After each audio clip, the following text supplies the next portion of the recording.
I'm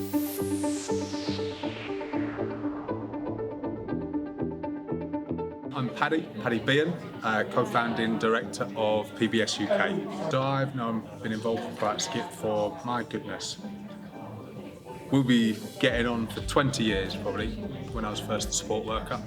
So it has influenced my practice since the first day that I ever worked in health and social care. As a PBS consultancy, we are often working with individuals whose behaviour will be described as challenging, some of those who are in receipt of restrictive interventions, and to be honest with you, we've supported a few organisations that we've worked with to transition over to Private Skip because the values and the ethos base of Private Skip align so well with positive behaviour support and the work that we do. So not just kind of helping us as a business, but I think the context within which we work and again, if I'm being honest, there was a time when I worked for a large organisation, so I was head of PBS for a larger organisation, and trying to get PBS training up and running in that organisation was a challenge. But we had to train staff in physical interventions at the time. I managed to get the organisation to switch over to Private Skip. So Private Skip really became the Trojan horse to get PBS into that organisation. So as you can tell, I can't speak more highly of it, to be honest. Again, from my role as a PBS practitioner, I think one of the challenges that we face is time to prepare teams and families and contexts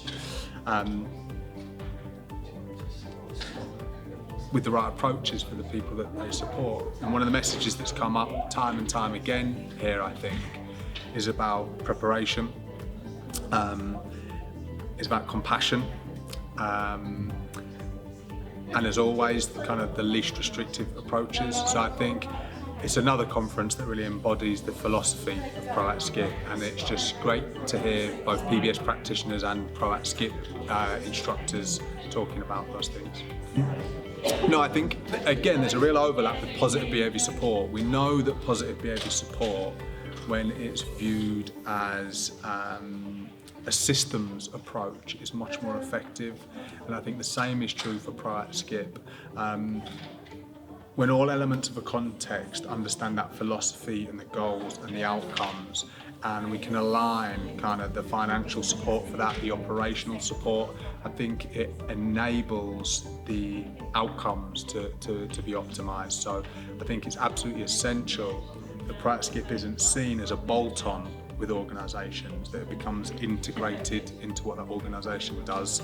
And for those people that are running organisations, I think that ends up a lot more cost effective for people too. So there's such a range of arguments, I think, to do it from a cost perspective, from an integration perspective, and I also think it can help your staff understand where this sits in amongst other approaches, whether you're a school context, an adult service provider, whatever it might be. Helping staff understand how Private Skip supports your journey is really important. So why wouldn't you do the whole approach? That's what I'd say.